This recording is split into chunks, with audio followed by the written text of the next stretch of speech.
Hi there, it's Mark Reed Edwards. Welcome back to Confessions of a Marketer. Today we have Kevin Urrutia, co-founder and Facebook expert at Voy Media. Kevin, welcome. Hey, Mark. Thanks for having me. Super excited to be here.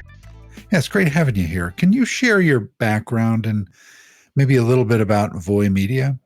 Yeah, so my name is Kevin. My background actually isn't in marketing. I actually went to college for computer science and programming in upstate New York in Binghamton, which is maybe I know Binghamton. Ago. I know Binghamton. Nice. Yeah. I grew up in Syracuse, New York. So. Oh, awesome. Yeah. I was at Binghamton for 4 years. I love it there. Much different than Yeah, Binghamton University is fantastic. Yeah, I love Bing. It's like what, the Ivy League of SUNYs? That's what they call it. Yeah. Yep. Yeah. So I did computer science at Binghamton. And really that started because growing up, I loved video games and I was really big into video games. And I always thought that idea of creating something was awesome. And then I figured these guys are programming or building something with the website. And that's how I got into programming. But when I went to Binghamton, what I realized that computer science and like programming as people see it now, like websites, iPhone apps, are two very different things. Yep. Computer science is more like the theory of computers and programs. And yeah, of course you learn Java and all this sort of stuff. But I was really more interested in website building and making like a startup because I was really big into TechCrunch, TechMeme, all these like tech things back then, like Hacker News. And that really made me do web development. So in college, I started my own web development agency with Wilson, who's my friend. And we started a company called, cleverly enough, One Tiny Bit. So yes. So with One Tiny Bit, we were doing web development for people in upstate New York. So the way we found customers was we just went to Craigslist. Craigslist is a great way to find people. So we just emailed them and we're saying, hey, look, we're college students. We can make your website for you and then come talk to us. Little did we know back then that this was all sales and marketing and just like selling your people and your services. I tell people all the time, we learned so much from One Tiny Bit about how to quote, how to calculate hours. This was like, we were 19 and 20 at the time, like trying to figure this all out. And we're just like, whoa, this is kind of crazy. But we did it for like a year, we graduated. And then I followed my dream, which was to move to San Francisco. And then that's when I was just like, whoa, like this is the mecca of like tech and marketing, just tech space, right? And really at that time, tech in New York City was very different than what it is now. But in San Francisco, like everybody there was into tech and programming. And like for us, this is like where I felt like I connected with my people. I was like, whoa, like everybody talks about computers and programming, iPhone apps, making startups on the weekend, working at night, doing hackathons and competitions. That's like what I loved. When I was in New York, people were like, what are you doing there? That's weird. Like obviously it's very different now, but like that's where I felt I had to go to San Francisco. And that's when I worked in tech and I was doing a lot of hackathons and competitions, still at the same time building stuff, like behind the scenes, like building websites, building iPhone apps, nothing that was really kind of getting traction. And back then I was really big into this camp of like, hey, if you build a great product, customers will find you, right? Yeah. It's like, if you build it, they will come.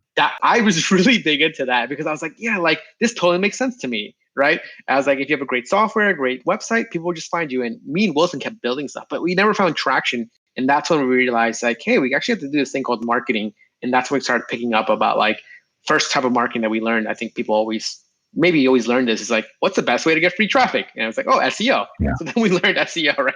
I think it's the first thing people probably Google online. It's like free traffic.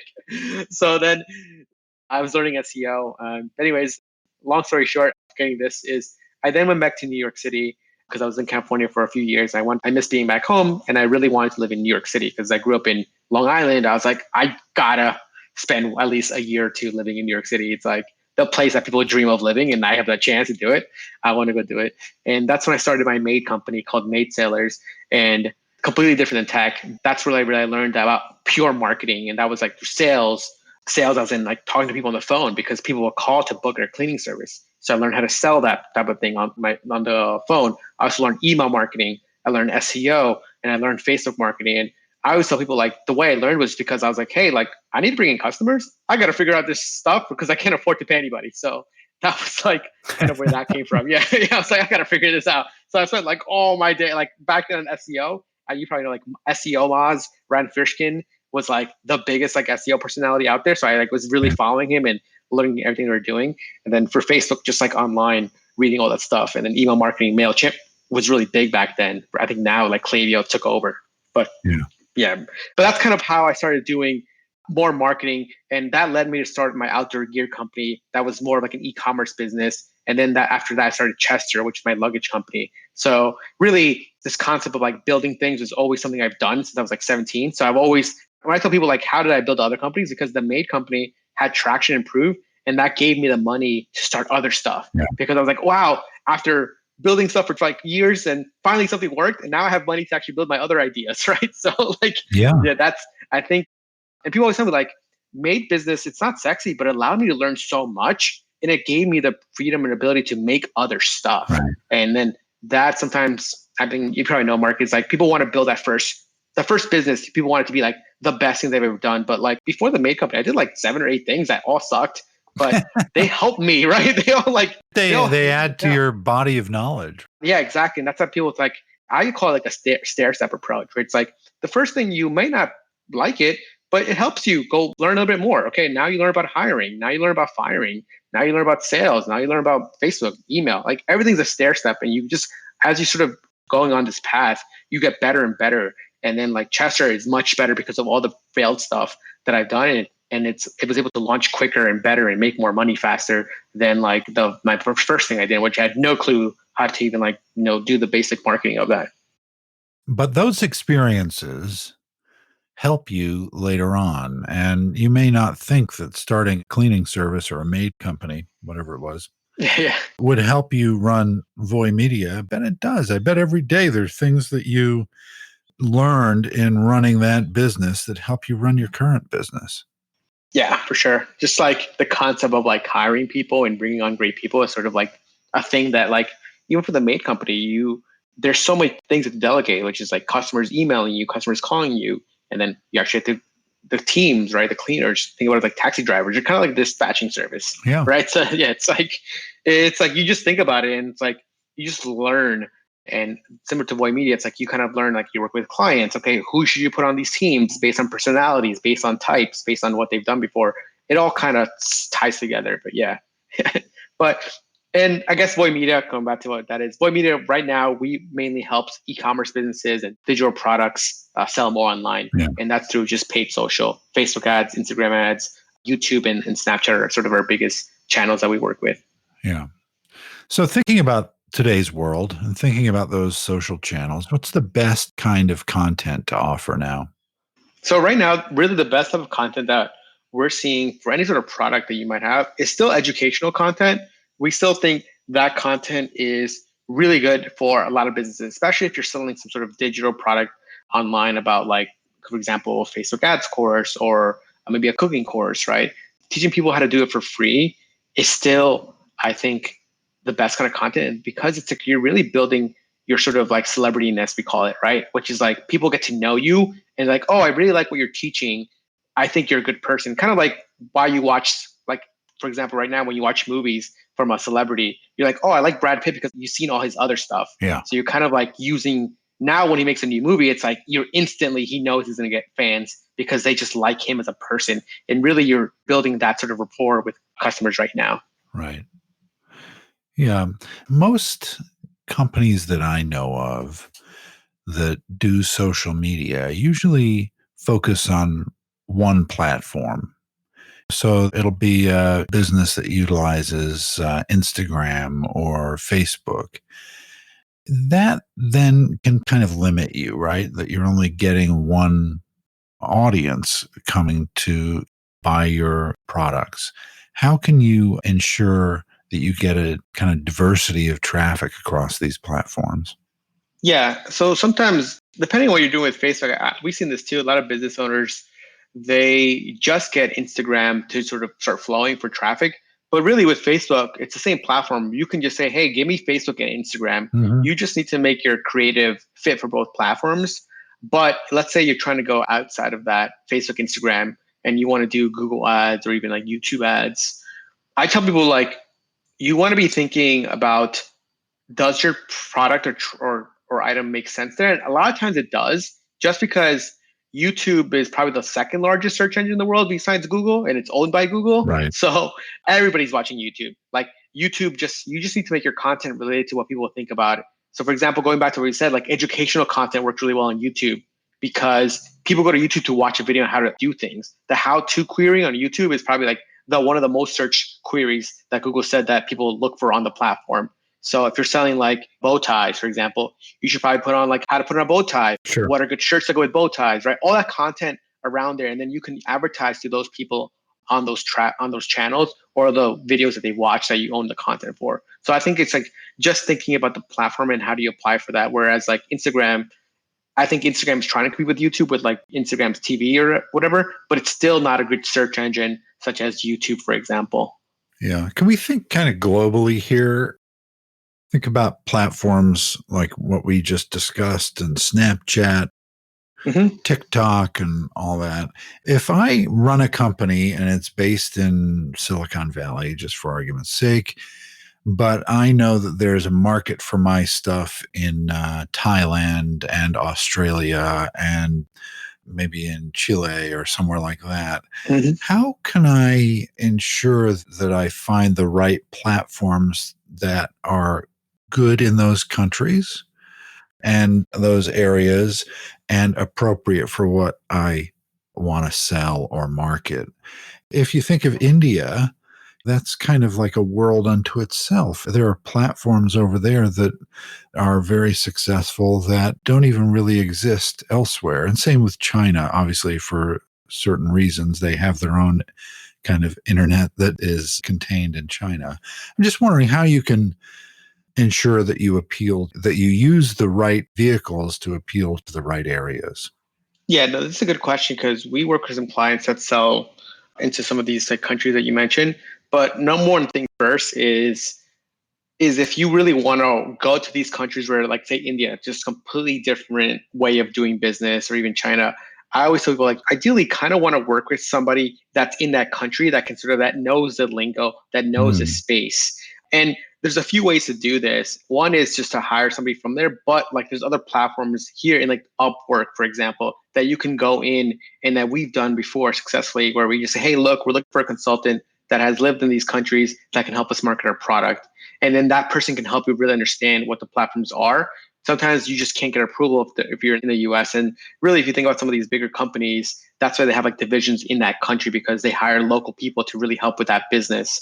But like, say you have all that done, I think a key thing sometimes people think about is like you actually have to like translate the content on your website to be local to that language, because the lingo is going to be a little different. But at the same time, making sure the prices and the credit card processing systems are local to that country as well. Because yes, in the US, everybody takes like Stripe or PayPal, but other countries, like say for China, like WeChat and WePay is like the biggest thing, and no one would even touch credit cards anymore right here, because it's like they're just so simple. But I think just like having that framework of really wanting to work with somebody from that country is super helpful, because they're going to really tell you what you might need. And of course, like either consultant or, but we've done it too, is like we just know friends that have lived there, right? You probably know some like expats that moved there, right? So they can give you good insights before you hire somebody if you don't have any money. Yeah, another way to, Mark, is just go to that country and be like, hey, I'm going on a business trip, and then see what they're using. And it's really nice this time of year, right? Yes, you can do that too, yeah. So we're speaking about the world, right? Yeah. And what's going on in the world right now? We're gripped by a pandemic. There's racial unrest in the country and economic uncertainty. And there's a presidential election coming up. Yeah. There's just a lot of stuff happening. And I'm interested specifically with COVID going back to March or so. How has this all affected the way you run your agency and, manage the people who you work with and your clients and all that? Yeah, so good question. So for us, Voy Media, we're based out of New York City. So we had an office here in Midtown, and our office was like pretty big. It was like 10K a month, right? And for us, it was just like for us in the beginning, it was like anybody. It's like, oh, it's only. And that was what was that, like 500 square feet or something? Yeah, yeah. It's like nothing at all. Yeah, it's New York City. It's tiny, right? Yes. So for us, it was like, okay, like we're just gonna like pay it, right? And then people work from home for a month, and then it's like, okay, people work from home 2 months. So really, for us, what we did here at the agency was everybody just like working remotely started, because we're obviously based in New York City, but we also had some people that were also remote. Mm-hmm. And at kind of like right now, it's at the point where no one goes to the office because we're so used to working from home. But the thing that's like kind of interesting for me was that when I was working in Silicon Valley and kind of working on stuff, working from home was a thing that we did always. So it's kind of interesting to see how like now it's shifting towards like all the markets or industries where you're always told you can't work from home because someone higher up were just like, yeah, it's not possible. Like all the banks, right? Like banks, like you can never work from home. But now you realize like all these big banks are still doing business fine and all their employees are working from home. So from what I see for us, it's better because I like it now because now clients are much happier to just do Zoom calls Yeah. and not like, hey, you don't need to come into the office. I'm like, you don't need to come in today. Like, you don't need to come to our office and talk to us. Just call us on Zoom. It's much quicker to just have a conversation like that. Where before, obviously, you probably know agency is like sometimes clients come in, you pitch them, right, and then like it's like 5 people. So, but this is sort of like helpful that way. And another thing actually that's helpful for us too is just for the employees now is they love working from home. Most of them, at least. Obviously, some don't, but like it's sort of a great way to sort of just connect with people in a different way. And we're trying to get better at it. Like Slack is, you can only talk so much to Slack, but we're trying to have like Zoom calls with the employees every month or so where we can just like at least just talk about something random, not related to work. Yeah. And that's helpful with that sort of communication. But really for us, we're trying to deal with it in just, I think, like different ways. I know some people really miss that office experience just because you can get lunch and sort of do things together. And So see it's, people, yeah, right? and see people. Yeah. Yeah, those kinds of off the cuff discussions don't happen. The camaraderie is different. Yeah. It definitely gives you great flexibility as a business. Yep. It gives you less overhead if you can get out from under that lease. And if you do need to have a midtown meeting eventually when people actually do want to be within 6 feet of each other, could rent a by the hour Yep. conference room or something like that. Yeah, it's so funny you said it because we're actually doing that today, like this afternoon. So it's like, Yeah. So we have someone has a rooftop in the East Village, and we're all just going there to just meet up for like the first time in like months. Yeah, that's great. Yeah. Yeah. So, what is the feeling you're getting from clients? Are they optimistic? Are they looking to the future? Are they worried? What's their frame of mind? I think so. Right now, it's interesting. I think a lot of clients, obviously, you probably heard September, like a lot of businesses are not doing well just because of like whatever the ad spending is just really high and conversions are really low. So it's interesting because like during that sort of like COVID time, sales are super high. And now I think now e-commerce businesses are like, oh yeah, this is great for us. But now they're seeing September results and they're like, oh, whoa, like maybe COVID isn't good for us. So now there are a lot of clients are feeling kind of like they're actually feeling the impact now. And we're trying to figure out now that too is like, is it the Facebook ads that's getting more expensive? Or is it that now people are realizing like, oh, wow, I actually don't have money because I haven't been working these past few months, right? It's like there's no more government checks coming in. So it's like, Right. yeah, it's like, oh, great, there's actually no money. So it's interesting right now because we're seeing a lot of this right now. So a lot of clients are emailing us or just or at least messaging us on Slack saying like, hey guys, like, should we be worried about anything? Because we ordered all this inventory because, the last 2 months was really high, right? Sales number. So that's kind of what we're seeing. We're also trying to figure out what that is because it's not for just like the client businesses, it's also for like my businesses as well. The ones that like Chester and the outdoor gear company, we're also seeing this thing too. So I'm thinking it's just a mix of like holiday season coming up where people know like people are now so used to like the sales. They're just like, hey, let's just wait a few weeks. And I know I'm going to get 50% off. So like, let's like not buy things, right? So it's kind of because we're so accustomed we've been customers to buying stuff on sale during these next few months that now they're just like getting smarter, right?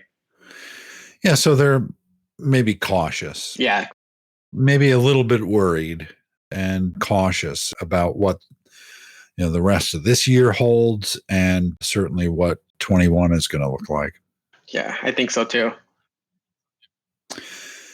So what do you think about the future? Do you think an agency like yours or some of the bigger or smaller ones will return to offices, or do you think we'll stay virtual once COVID ends? And it will end someday. It will end for sure. I think it will end too.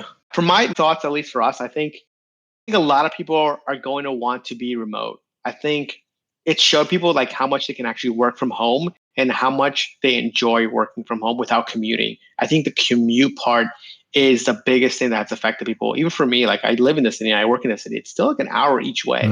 That's 2 hours every day that you're commuting. And yes, commuting is okay because you can listen to podcasts and all that stuff.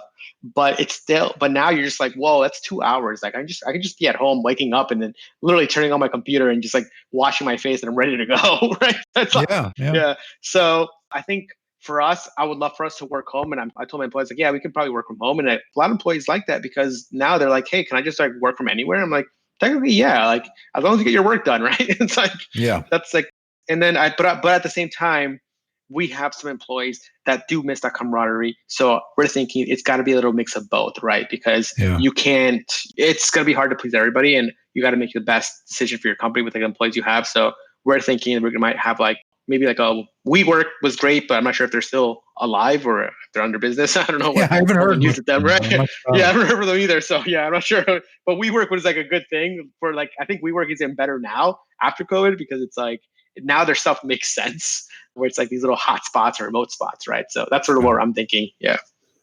I would imagine someone who runs an agency like you, if you need to hire a specific skill, you don't have to limit yourself Oh yeah. geographically, right? So you could find someone in Romania who could do what you need, right? And that wouldn't really matter.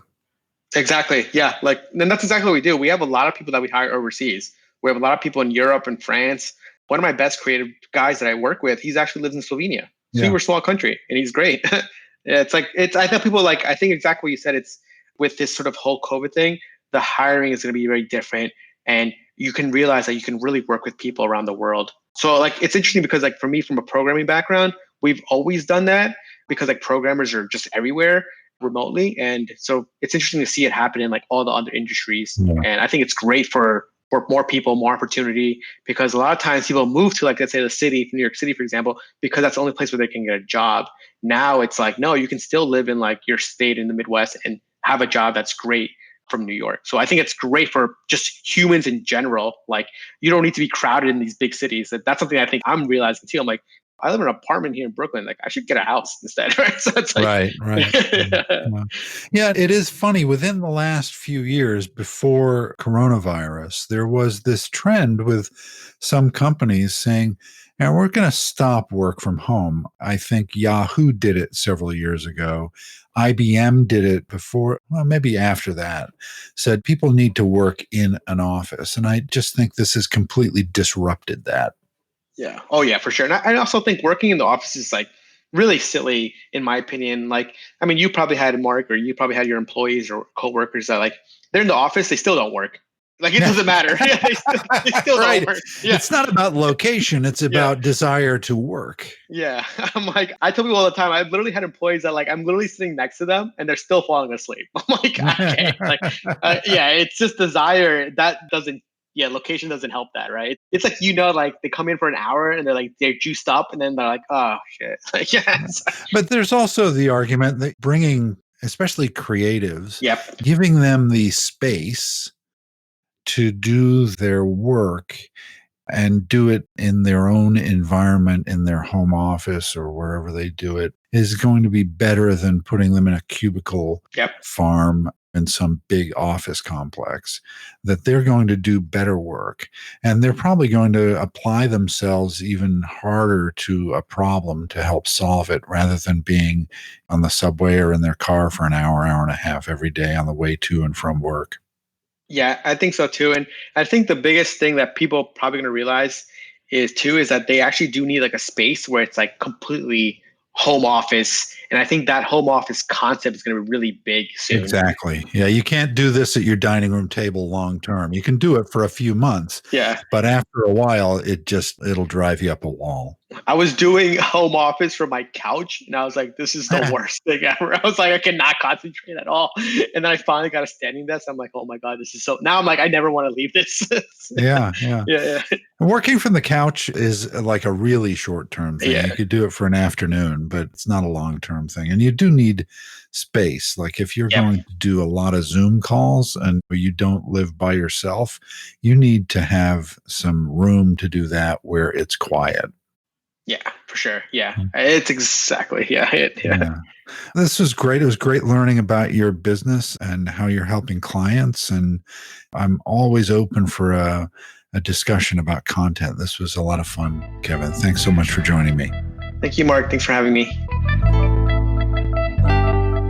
All right, that does it for this week. Thanks for listening. I'm Mark Reed Edwards, executive producer, writer, and host of Confessions of a Marketer. Shep Salau is my producer, helping put together the shows every week. Annalyn Timball is my assistant, and she helps with guest relations and getting everything scheduled just right. Thanks, Shep and Annalyn. Confessions of a Marketer is a trademark of Podco Media Networks, and this episode is copyright 2020. Stay healthy, and see you next time.